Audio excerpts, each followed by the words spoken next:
Rameswaram ಕೆಫೆಯಲ್ಲಿ bomb blast ಪ್ರಕರಣ ಕೆಲವೇ ಕ್ಷಣಗಳಲ್ಲಿ ಕೋರ್ಟ್ಗೆ ಆರೋಪಿಗಳನ್ನ ಹಾಜರುಪಡಿಸಲಾಗುತ್ತೆ.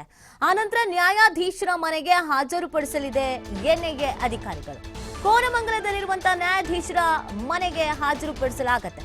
ರಾಮೇಶ್ವರಂ ಕೆಫೆಯಲ್ಲಿ ಬಾಂಬ್ ಬ್ಲಾಸ್ಟ್ ಪ್ರಕರಣ ಇನ್ನೇನು ಕೆಲವೇ ಕ್ಷಣಗಳಲ್ಲಿ ಆರೋಪಿಗಳನ್ನ ಹಾಜರುಪಡಿಸಲಾಗುತ್ತೆ. ವಿವಿಧ ಆಂಗಲ್ನಲ್ಲಿ ತನಿಖೆಯನ್ನ ನಡೆಸಲಾಗಿದೆ. ಮತ್ತಷ್ಟು ತನಿಖೆ ಅವಶ್ಯಕತೆ ಕೂಡ ಇದೆ. ಸೊ ಕೋರಮಂಗಲದಲ್ಲಿರುವಂತಹ ನ್ಯಾಯಾಧೀಶರ ಮನೆಗೆ ಹಾಜರುಪಡಿಸಲಾಗತ್ತೆ. ಮತ್ತೆ ವಶಕ್ಕೆ ಕೇಳುವಂತ ಸಾಧ್ಯತೆ ಕೂಡ ಇದೆ. ನೋಡಿ, ಹಿಂದೆ ಕೂಡ ಎನ್ಐಎ ತಾಹನು ಪತ್ತೆಗೆ 3 ಲಕ್ಷ ರಿವಾರ್ಡ್ ಅನ್ನು ಘೋಷಿಸಿತ್ತು. ರಾಮೇಶ್ವರಂ ಕೆಫೆ ಬ್ಲಾಸ್ಟ್ ನಂತರ 10 ಲಕ್ಷ ರಿವಾರ್ಡ್ ಅನ್ನು ಘೋಷಿಸಲಾಗಿತ್ತು. Mangaluru cooker blast, Rameshwaram cafe blast, Shivamogga trial blast ಎಲ್ಲದರ ಮಾಸ್ಟರ್ ಮೈಂಡ್ ಈತನೇ ಆಗಿರೋದ್ರಿಂದ ಮತ್ತಷ್ಟು ತನಿಖೆಯನ್ನ ನಡೆಸಬೇಕಾಗಿದೆ. ಮತ್ತಷ್ಟು ತನಿಖೆಯ ಅನಿವಾರ್ಯತೆ ಇದೆ. ಸೊ ಹಲವು ಆಂಗಲ್ ಅಲ್ಲಿ ತನಿಖೆಯನ್ನ ಎನ್ಐಎ ನಡೆಸಬೇಕಾಗಿದೆ.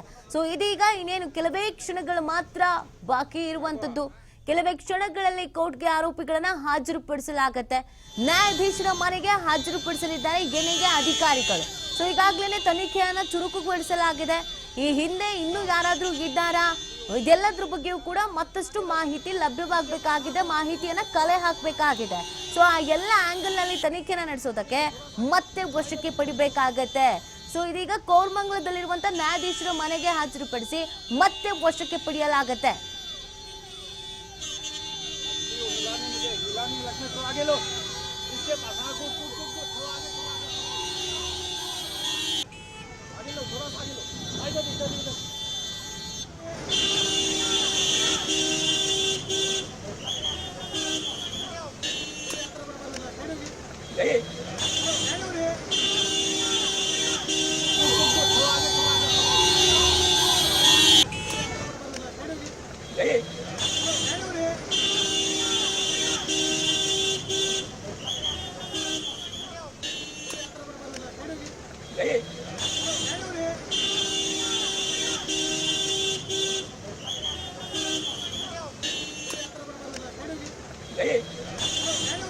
ನೋಡಿ, ಬೆಂಗಳೂರಿನ Rameshwaram Cafe bomb blast case Silicon City ಮಾತ್ರವಲ್ಲ, ರಾಜ್ಯ ಹಾಗೂ ರಾಷ್ಟ್ರ ಮಟ್ಟದಲ್ಲೂ ಕೂಡ ಸಂಚಲನವನ್ನ ಸೃಷ್ಟಿಸಿತ್ತು. ಉಗ್ರರಿಗಾಗಿ ದೇಶದಾದ್ಯಂತ ತಲಾಶನ ಕೂಡ ಮಾಡಲಾಗಿತ್ತು. ಸೊ ತನಿಖೆಯನ್ನ ನಡೆಸಲಾಗಿದೆ. ಇದೀಗ ಮತ್ತಷ್ಟು ತನಿಖೆ ಅವಶ್ಯಕತೆ ಇದೆ. ಕೋರ್ಟ್ಗೆ ಹಾಜರುಪಡಿಸಲಾಗಿದೆ. ಇನ್ನೊಂದಷ್ಟು ಆಂಗಲ್ ನಲ್ಲಿ ತನಿಖೆಯನ್ನ ನಡೆಸೋದು ಬಾಕಿ ಇದೆ. ಸೊ ಎಲ್ಲ ಆಂಗಲ್ ನಲ್ಲೂ ತನಿಖೆಯನ್ನ ನಡೆಸಲಾಗತ್ತೆ. ಉಗ್ರರಿಗಾಗಿ ದೇಶದಾದ್ಯಂತ ತಲಾಶನ ಮಾಡಿದ್ರು ಎನ್ಐಎ ಅಧಿಕಾರಿಗಳು. ಕೊನೆಗೆ ಪಶ್ಚಿಮ ಬಂಗಾಳದ ಬಿಲದಲ್ಲಿ ಇಲಿಗಳಂತೆ ಅಡಗಿ ಕೂತಿದ್ದಂತ ಈ ನರ ರಕ್ಕಸರನ್ನ ಲಾಕ್ ಮಾಡಲಾಗಿತ್ತು. ಇದೀಗ ಕೋರ್ಟ್ಗೆ ಹಾಜರುಪಡಿಸಲಾಗಿದೆ.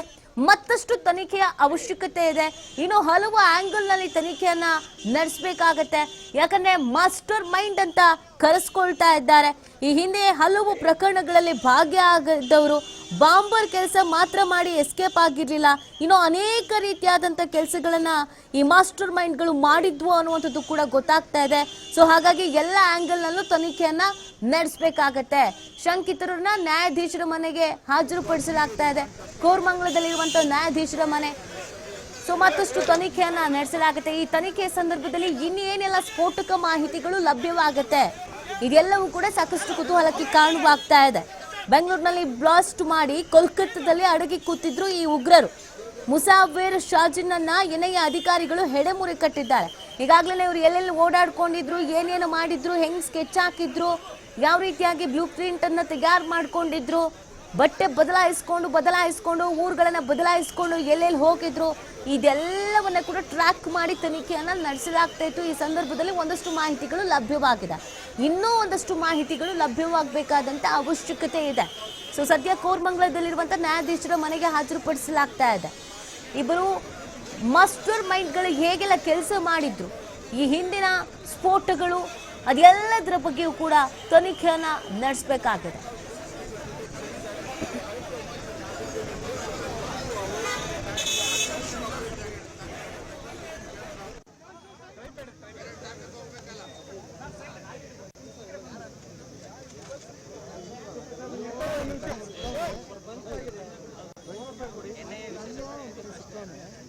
ನೋಡಿದೆ ನಾನು ರೆಕಾರ್ಡ್ ಮಾಡಿದೆ. ಇಲ್ಲ ಎಲ್ಲೋ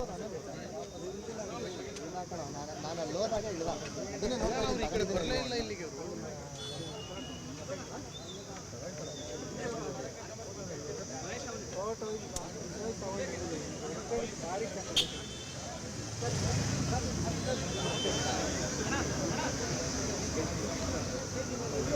ನೋಡಿ ಬಾ ಇಳಿತಾನೆ ಅಲ್ಲಿ ಮಿಸ್ ಆಗ್ಬಿಡ್ತಾನೆ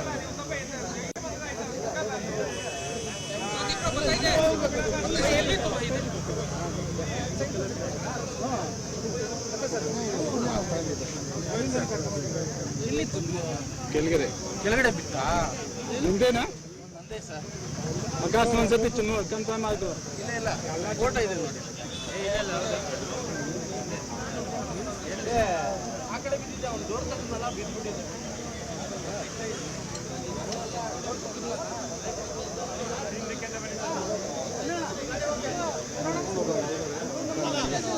ಸಿಕ್ಕಾನೆ